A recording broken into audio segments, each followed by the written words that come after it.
días antes del cambio de milenio, empezaron a ponerse en boga las invitaciones al autoexamen. Por ejemplo, terapia de pareja, TikTok sobre narcisismo, Instagramers especializados en el trastorno de estrés postraumático complejo, la inteligencia erótica de la psicoterapeuta Esther Perel, la educación sobre el consentimiento, etc. Y examinamos la vergüenza y las consecuencias de su represión.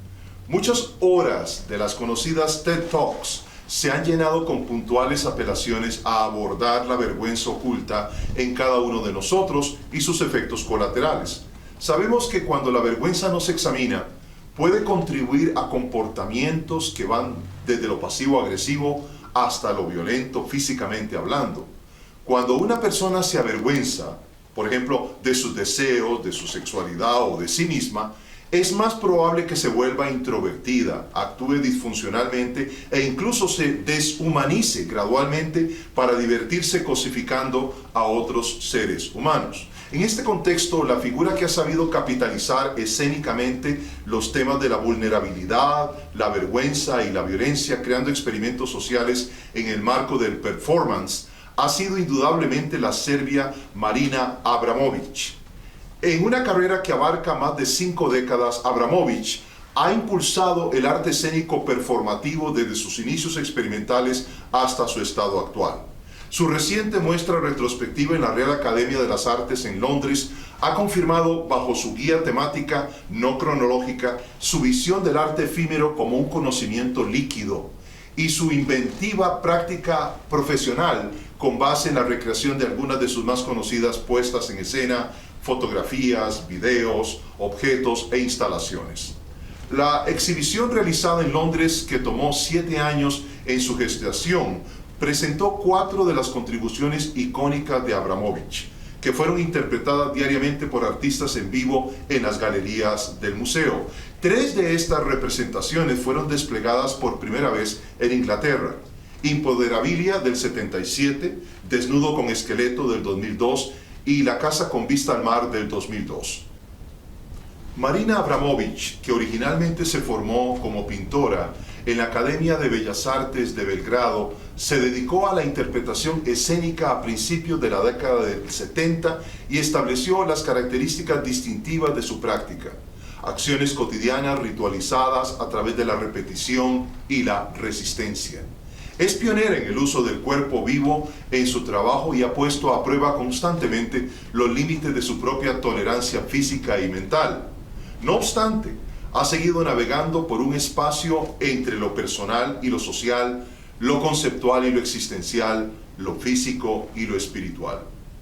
Podría resultar sorprendente que la llamada madrina del arte escénico, cuya carrera gira en torno a la historia de la transgresión contra el cuerpo, se sienta tan a gusto en el mundo estandarizado, protegido y corporalmente perfecto de las celebridades con las que colabora y apoya sus proyectos, a veces de manera presencial. Pero las celebridades se sienten atraídas por ella y ella no se resiste. Las celebridades tal vez disfrutan de su insistencia en alarmar a un público ante el cual ellos deben limitarse. Ella les resulta, por lo tanto, útil, un espacio singular donde reina el riesgo sin las limitaciones del egoísmo. Y Abramović siempre se dejará utilizar. No es extraña esta mutua explotación que recuerda la moda de celebridades de los 60 y 70, siguiendo devotamente a guías espirituales foráneos muy bien remunerados que los llevaban a explorar dimensiones físicas, mentales y espirituales que no se atrevían a recrear en su vida pública o artística. Como afirmamos en la presente crítica, esta creadora adopta tácitamente la posición de chamana, ejerciendo cierta autoridad espiritual sobre sus seguidores, sean célebres o no, pero todo viene con un precio. Por un lado, la trivialización de la espiritualidad con un poco de psicología pop para comercializar sus experimentos performativos para los que siempre se deja usar. Unas veces desgarrando su propio cuerpo desnudo en aras del arte y otras sentada durante horas frente a una mesa en un museo por la que desfilan personas desconocidas o no, envolviéndolas con su mirada. También ha invitado a la gente a contemplar los méritos espirituales de separar un pequeño grano de arroz o algo por el estilo de otro. Su producción provoca preguntas justas sobre el género del performance y la banalidad de sus producciones, así como la falsa espiritualidad derivada de escenificaciones donde debemos humillarnos ante representaciones ridículamente adormecedoras y sus ligeras inflexiones políticas cuando la vemos en lo alto montando un caballo blanco ondeando una bandera serbia, como ha ironizado el crítico y poeta inglés Michael Glover.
Performance se deriva de un viejo verbo francés, parfurir, que significa completar o hacer en su totalidad. Como forma de libre expresión fue desde el principio una alternativa a las manifestaciones artísticas objetuales tradicionales, cuando surgió en 1916 a través del movimiento dadaísta liderado por Tristan Tzara en el famoso Café Voltaire. En el principio consistían en acciones poéticas o artísticas carentes de un libreto teatral que articulaban con cierto grado de improvisación conceptos sobre el arte, la sociedad y la política mediante escenas que se repetían. Su objetivo era provocar, escandalizar y protestar con ironía o sátira. Eran conceptualmente antiartísticas, efímeras, irrepetibles y por lo tanto ligadas a las experiencias y procesos de un artista en particular. Diversas escuelas como el constructivismo ruso, el futurismo italiano y el surrealismo lo adoptaron como parte de su repertorio disruptivo, por lo que estuvo siempre conectada con movimientos de vanguardia hasta la segunda mitad del siglo XX. Cada puesta en escena en esta modalidad envolvía 4 elementos, a saber, el tiempo, el espacio, el cuerpo y o la presencia del artista explotando la relación como creador con la audiencia en vivo. Con el posmodernismo, este medio de expresión alcanzó su madurez en las artes visuales, entendido como arte en vivo o performativo. Entre sus precursores, con énfasis conceptual, han destacado Carolee Schneemann, Anna Mendieta, Chris Burden, Hermann Nietzsche, David Bowie, Joseph Beuys, Nam June Paik, Yoko Ono, Vito Acconci y, por supuesto, Marina Abramović. Todos los autores citados coincidían tácitamente con la noción que redefine el arte como una experiencia. En palabras de Ross Lee Goldberg en su obra Arte Performativo desde el futurismo al presente, la performance puede ser una serie de gestos ínfimos o una narración a gran escala que dura desde unos pocos minutos a muchas horas. Puede representarse una sola vez o repetirse muchas veces, con o sin guión preparado, improvisado de manera espontánea o ensayado durante muchos meses. Por su propia naturaleza, la performance escapa a una definición exacta o sencilla, más allá de que es arte vivo hecho por artistas. Cualquier definición más estricta negaría de manera inmediata la posibilidad de la propia performance. En conclusión, el performance puede ser creado por artistas o no artistas que adoptan conceptos, eso sí, antiartísticos, para comunicar una acción de carácter efímero. Su amor por el escándalo se mueve entre los extremos de la violencia y la obscenidad, sin la pretensión de perdurar como género artístico. Marina Abramović nació en 1946 en el seno de lo que se llama la burguesía roja. Su familia era afluente para los estándares comunistas de Yugoslavia, ahora Serbia. Su abuelo era patriarca de la Iglesia Ortodoxa y sus padres héroes de la guerra contra el nazismo. Danica, su madre, era una mujer educada e idealista, mientras su padre, Pollo, venía de una familia pobre. Era una familia conflictiva y plagada de divergencias y disfunciones. Según relata Marina en su biografía, su padre era un verdadero comunista. Creía que el comunismo era una manera a través de la cual el sistema de clases podía ser cambiado. Pero en retrospectiva ha confesado que habiendo vivido el comienzo y el fin del comunismo en su tierra natal, estos conceptos no funcionan porque la mentalidad y la conciencia de las personas no están elevadas a un nivel que puedan hacerlos funcionar. La solución es que la sociedad debe tener una relación completamente diferente con el mundo materialista, sin estar apegada al dinero. Solo cambiándonos a nosotros mismos podemos a su vez cambiar a los demás. Y ese es un largo proceso pionero. Creció en un hogar sin amor, según su perspectiva, donde su madre la trataba con una disciplina militar y solo le permitía libertad y recursos cuando se trataba de estudiar arte. Sus respectivas carreras eran más importantes para sus padres que Marina misma, por lo que terminó viviendo con su abuela Milina Rosic, una mujer profundamente espiritual que supo llenar ese vacío, y esto terminó convirtiéndola en quien es hoy, según su decir. Deseaba ser artista desde los 6 años y empezó a pintar a los 14 años con la ayuda de un mentor con quien aprendió que el proceso era más importante que los resultados. Cuando estudió en la Universidad de Artes de su ciudad nativa, exploró la relación entre materia e inmaterialidad y las transformaciones que pueden experimentarse cuando uno aprende a estar presente con una silenciosa concentración. Sus obras de este periodo trazan claramente este proceso de autodescubrimiento, pasando de formas nubosas que emergen de bloques cuadrados que parecen materia sólida. El plano bidimensional se le hizo restrictivo y exploró a partir de 1972 con la transformación del espacio usando el sonido ensordecedor de una ametralladora en el umbral de una de sus exposiciones, para limpiar las mentes de los visitantes y envolverlos por contraste con el silencio en el interior de la sala.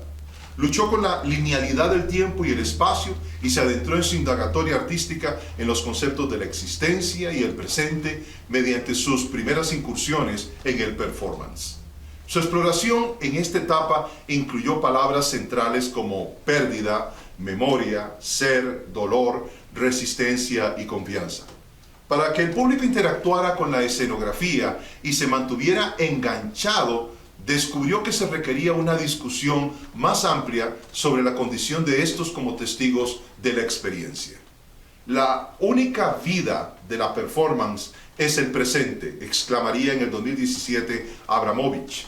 La performance no puede guardarse, grabarse, documentarse. El ser de la performance, decía, se convierte en sí mismo a través de la desaparición. Tras conocer en 1976 al artista alemán Ulay, se divorcia y comienza a pasar más tiempo en Europa. Convertidos en amantes, colaboran en un importante conjunto de performance a lo largo de 12 años, viviendo durante algún tiempo de forma nómada en una pequeña furgoneta Citroën que aparecía en una de sus obras. Incluso, en un momento dado, se vistieron como gemelos para replicar las relaciones de pareja. Su colaboración en distintos países buscan asentar una alternativa al modo occidental de registrar la historia basado únicamente en objetos o documentación, una noción que es hasta cierto punto tabú en la interpretación performativa que tiene el acto inmaterial en su centro. En el modo de documentación tradicional, dice ella, la carne no puede albergar ningún recuerdo de los huesos, solo el hueso habla de la memoria de la carne. La carne es el punto ciego, explica Abramovich. Por el resto de su carrera, primero como Ulay y luego separada de este, hace de su vida nómada y su cuerpo a menudo desnudo el objeto de sus procesos creativos y medio de expresión estética, explorando sin temor las profundidades de la existencia humana. No reconoce ningún país como su hogar y llega a afirmar que donde se encuentre ella en el momento es su verdadero hogar. Sus ingeniosas actuaciones a menudo ahondan en temas de dolor, identidad y el paso del tiempo, invitando al público a presenciar la fragilidad y la resiliencia de la condición humana. No solo físicamente exigente, sino también cargada emocionalmente, su práctica plantea preguntas fundamentales sobre la naturaleza de la existencia, creando espacios de introspección y conexión y fomentando un entorno donde el arte trasciende los límites de una galería o el museo. Las puestas en escena que ha realizado a lo largo de medio siglo son el resultado tanto de un aprendizaje consciente, pero bastante intuitivo, no académico, en el que el objeto de estudio y su experimentación ha sido ella misma. Esto es lo que ella denomina conocimiento líquido. Cuando el cuerpo se agota, llegas a un punto en que el cuerpo ya no existe. Tu conexión con un conocimiento universal es muy aguda. Ni siquiera es una conciencia. Cosas que te llegan, una avalancha de comprensión profunda de la vida en este planeta, de simplemente estar aquí. No puedes expresarlo con palabras. De alguna manera hay claridad. Hay un estado de luminosidad. Realmente necesitas preparar el cuerpo y la mente para este tipo de comprensión. Es una tarea muy difícil llegar allí. Es raro, pero los artistas y los científicos a veces lo padecen. Es algo que no puedo explicar, como un conocimiento divino, pero no es religioso. Creo en ese tipo de energía que es tan sutil, que la nuestra propia obstruye su entrada. Solo cuando agotes tu propia energía podrás entrar y convertirte en ese tipo de realización. Da una inmensa sensación de tranquilidad. Entro en él a través del dolor. Sin embargo, este aprendizaje empírico, por operar a través de los sentidos y ser conceptualizado por medio de la conciencia, está destinado al olvido a pesar de sus intentos por preservarlo, documentalmente al menos. Aún bajo su método, las recreaciones de sus performances resultan a menudo descontextualizadas y anodinas. De hecho, el carácter disruptivo pero efímero de sus obras performativas no se puede replicar con el mismo vigor y sentido de protesta, porque el entorno histórico y sociocultural restringe en el presente los riesgos que pudo tomar en el pasado. Ni siquiera su significado político y existencial puede ser salvado mediante la documentación audiovisual que facilita el consumo seguro de sus representaciones en espacios oficiales. De hecho, ninguna galería podría permitirse hoy en día que sus primeras performances se ejecuten dentro de sus paredes. El artista puede asumir responsabilidad por escrito de los riesgos que toma, pero es inaceptable en el entorno actual. Vivimos con restricciones y límites diferentes de los que prevalecían en el 70. Es un hecho que lo que se considera políticamente correcto restringe la libertad artística. Por ello, la muestra que analizamos de seguido es el resultado de un compromiso del artista para preservar su legado en un género que nunca pretendió perdurar. La retrospectiva en la Academia Real de Londres estuvo dirigida a una audiencia que mira más que experimenta.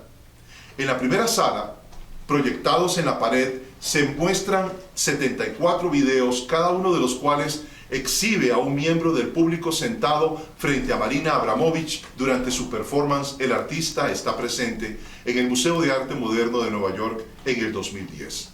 Algunas de estas caras son reconocibles y su inclusión nos recuerda la feliz convivencia de Abramovich con las celebridades. Son 74 rostros, famosos y no, que lloran o sonríen. Incluso en aquellos con expresiones más vacías hay una sensación general de que algo inexpresable está emergiendo en ellos. Están reaccionando a algo tan básico quizás como ser mirados y aceptados completamente tal como somos, lo que resulta bastante primario. La forma en que debería mirarte tal vez la madre ideal. Todo esto se proyecta sobre ella, queriendo intensidad. Al no encontrar ningún juicio a cambio, nada de qué avergonzarte, descubren que vinieron a llorar. Frente a ellos, en la pared opuesta hay 74 videos de Abramovich mientras miraba a cada participante. Estos son menos hipnóticos, son uniformes. El único factor cambiante es el color de su jersey de cuello alto y sus ojos parpadeantes. Tu ojo sigue sus parpadeos mientras se ondulan sobre la pared. Sus preguntas son las que han acompañado su práctica desde sus primeras versiones. ¿Qué es lo que me harás? ¿Qué es lo que quieres mostrarme? Puedo soportarlo todo. Entonces dime, ¿para qué estás aquí? La siguiente sala está dedicada a Ritmo Cero, una representación de 6 horas de duración que se estrenó por primera vez en el estudio Morra de Nápoles. Estas son las instrucciones de Abramovich que acompañaban a la pieza original. Hay 72 objetos sobre la mesa que uno puede usar conmigo como desee. Actuación. Yo soy el objeto. Durante este periodo asumo toda la responsabilidad. Se han desplegado en una mesa contigua algunos de los objetos que Abramovich dejó para que su audiencia hiciera lo que quisiera. Un ejemplar del periódico italiano Corriere della Sera o el Correo de la Tarde, 3 pares de tijeras, campana, sombrero, medalla, rosa, pistola, 7 cuchillos brillantes, un hacha más larga que mi brazo, una sierra tan ancha como mi muslo. En las paredes se proyectan 69 diapositivas de la actuación. Estos muestran el entusiasmo de la multitud de artistas jóvenes que la rodeaban. Está desnuda y escritos la cubren en su cuerpo. Hay gente riendo, pone sus dedos en su boca, está encadenada y rodeada de hombres que tienen las manos en los bolsillos, el vientre de un hombre sujetando su cinturón. Por ello las diapositivas son tan incriminatorias. El texto adjunto señala que cuando terminó la actuación y Abramovich se movió por su propia voluntad, el público huyó de la sala. Aquí no se recuerda a las personas que la protegieron cuando un hombre le apuntó con un arma cargada a la clavícula. Tampoco se nos dice que, como expresó Abramovich en sus memorias Caminando a través de las paredes del 2016, las mujeres en la galería les decían a los hombres qué hacerme, en lugar de hacerlo ellas mismas. No olvidemos, sin embargo, que se trata de una visión de la audiencia del artista forzando sus proyecciones sobre ella físicamente, asustados por lo que podrían hacerle, asustados por la rapidez con la que la moral social se desmorona y el plano seguro de la psique humana puede traicionar su loca fragilidad cuando vemos el cuerpo como un objeto. Una mirada también a un público muy concreto y a un tiempo y lugar concretos, el sur católico de Italia de los años 70, cargado de sexualidad. Se recrea lo que algunos llaman el complejo de la Virgen puta.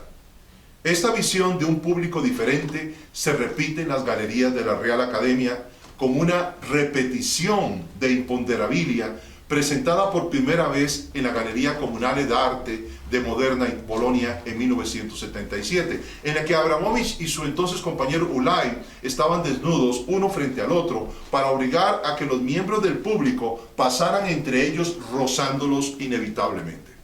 En la puesta en escena de esta obra por parte de 2 de los 38 artistas de performance involucrados en la retrospectiva en Londres y capacitados en el método Marina Abramovich, queda claro cuán estrecha es y era la entrada. Es imposible caminar a través de ella sin tocar los cuerpos desnudos. Un guardia y un hombre con una bata blanca de laboratorio están cerca por cualquier emergencia. Abramovich originalmente acompañó este trabajo con un texto que decía: la importancia primordial de los imponderables que determinan la conducta humana. Al lado de la recreación actual de Imponderabilia hay un video del montaje original. En la pantalla se puede ver a las personas de 1977 mientras pasan entre Abramovich y Ulay junto a las personas que pasan hoy por sus sustitutos. La palabra para describir cómo se movía el público en el 77 es bruscamente. Hoy en día se nos invita a un autoexamen. No debe extrañar que algunos visitantes más jóvenes dieran la vuelta por la obra, que es una opción, en lugar de penetrar a través de los cuerpos.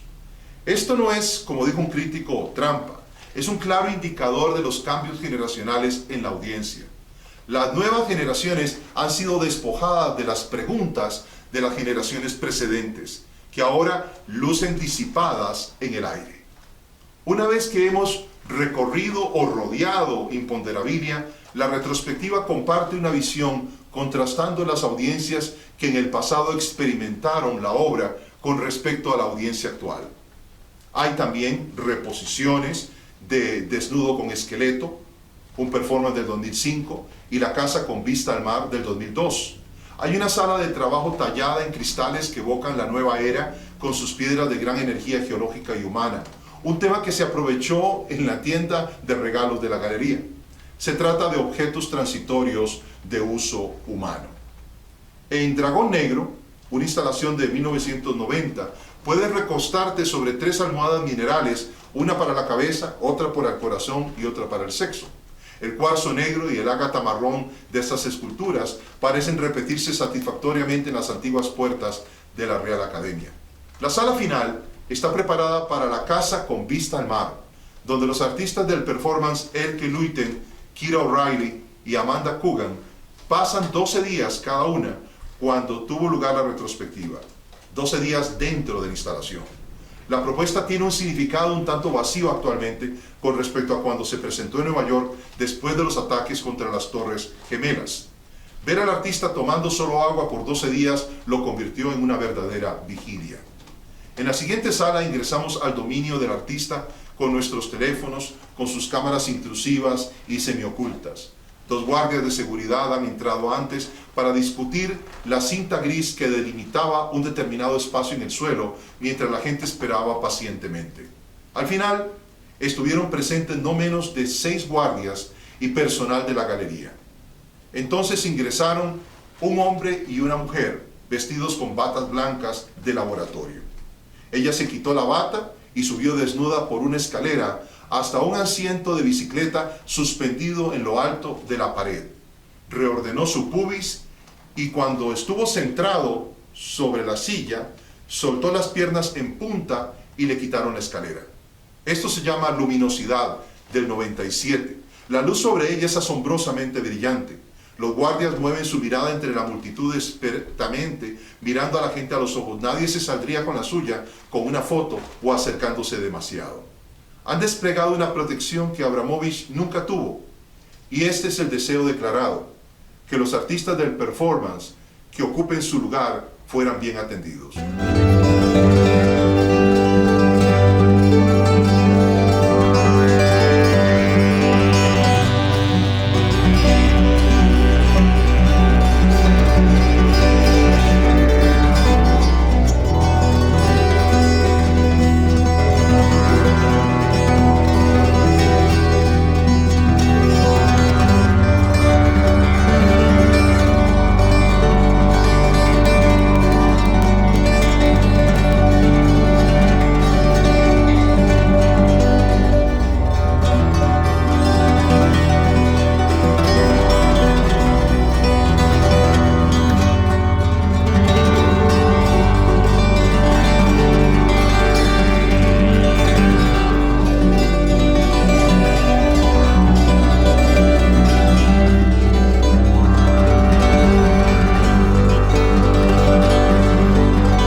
Reflexiones que deja la muestra en su vano esfuerzo por replicar el aporte seminal de Abramovich en el pasado al performance es el cambio en las actitudes generales de la audiencia contemporánea.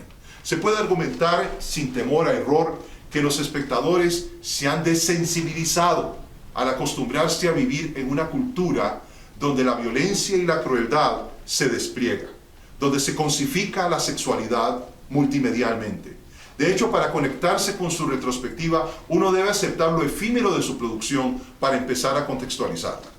Estamos ante una paradoja advertida ya por creadores de obras efímeras como Robert Smithson, para quien la entropía en el arte expresa el grado de desorden o de deterioro de un sistema o una sociedad. Para él, la continuidad en el arte lo vuelve estático y simplificando como en el minimalismo. En el fondo, enfrentamos la profunda contradicción de un género en las artes visuales afirmado en su finitud y temporalidad, como ha pasado con el land art del que fue pionero Smithson, que no pueden mantener momentum en la memoria sin el registro documental fotográfico y audiovisual.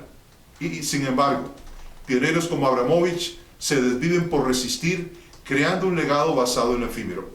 Aún aceptando la premisa de que esta expresión puede entrañar algún tipo de valor crítico para la audiencia, como por ejemplo libertad o sanidad en las personas, la verdad es que su efecto no es duradero ni profundo para una audiencia cambiante.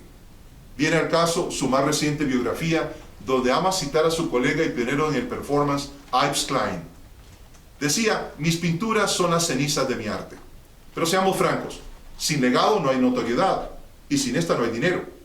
No es que no sea consciente de ello.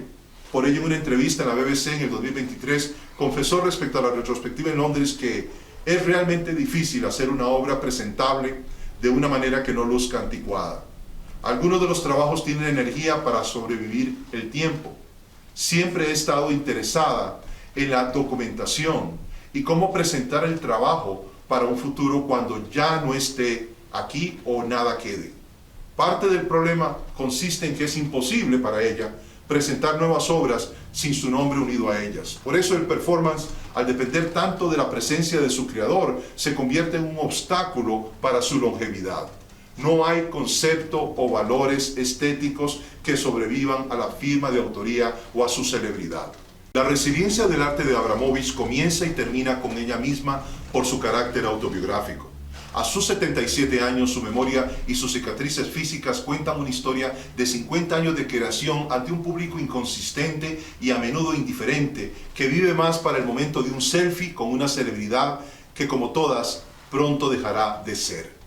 En su biografía Caminando a través de los muros dice que cuando muera habrá 3 tumbas en 3 países diferentes y nadie sabrá cuál marca el lugar de descanso de su cuerpo. No creo que haya muchos tours interesados en programar visitas con semejante grado de incertidumbre. Nadie toma riesgos hoy como en los 70. Termino compartiendo, sin embargo, la reflexión que me causó ver a la mujer que tomó el lugar de E. Abramovich en la recreación del performance Luminosidad. Primero, un temor por su bienestar, pero luego ver en su rostro una especie de poder que no tenía que ver con la sumisión, sino más bien con una fuerza eterna y natural que era expresada a través de su frágil desnudez. Puedo estar equivocado, y no son pocos los que consideran, como la crítica inglesa Laura Cumming, que es una pena que la humanidad haya pasado por 6 millones de años de evolución y esfuerzo como civilización para llegar a esto. Pero la prueba a la que se sometió la intérprete por 30 minutos delante del público, sosteniéndose dolorosamente en parte por su vulva, es el equivalente contemporáneo de presenciar un Cristo, así de frívolo. El artista no está presente, pero tal vez sí en todas partes, a través del dolor frívolamente autoinfligido, que se convirtió en la marca de sus creaciones. Tal vez este sea su verdadero legado. Les habló Juan Carlos Flores Zúñiga para Ars Criterion ESIN.